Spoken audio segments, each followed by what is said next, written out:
This portion is brought to you by Fran Feluch Enterprises Incorporated, in cooperation with Bio Research. Magandang umaga po mga kalapatids. Ako po si Jerry Rojas ng Pasay at member po ako ng APR at team ako ng FEI.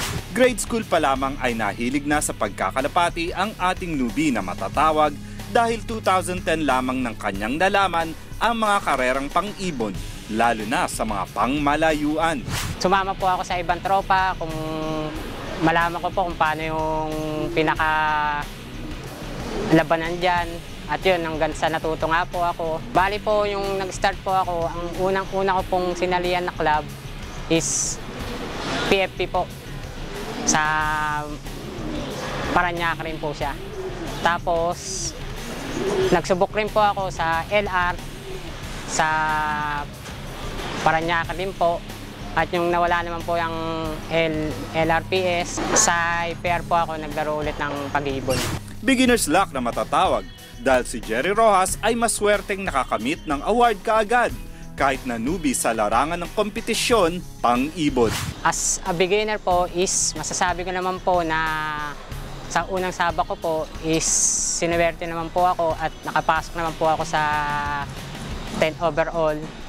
At yung pangalawang lipad ko po na pasabak rin ako at naka 4th overall naman po ako sa magandang paraan. At ngayon pong taon na po is nasa 1st overall na po ako.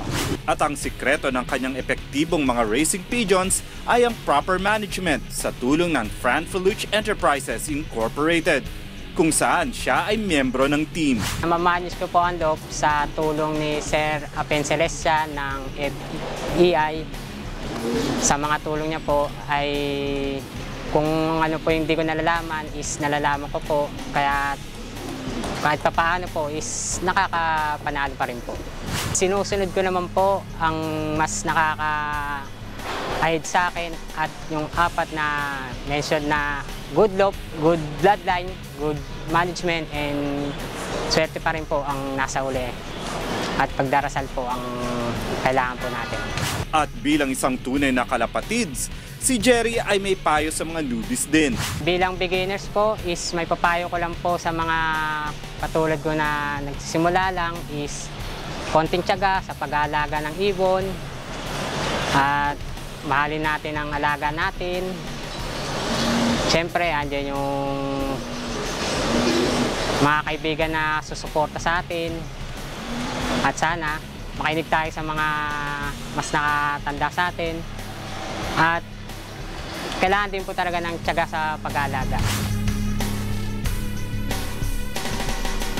This portion was brought to you by Fran Feluch Enterprises Incorporated, in cooperation with Bio Research.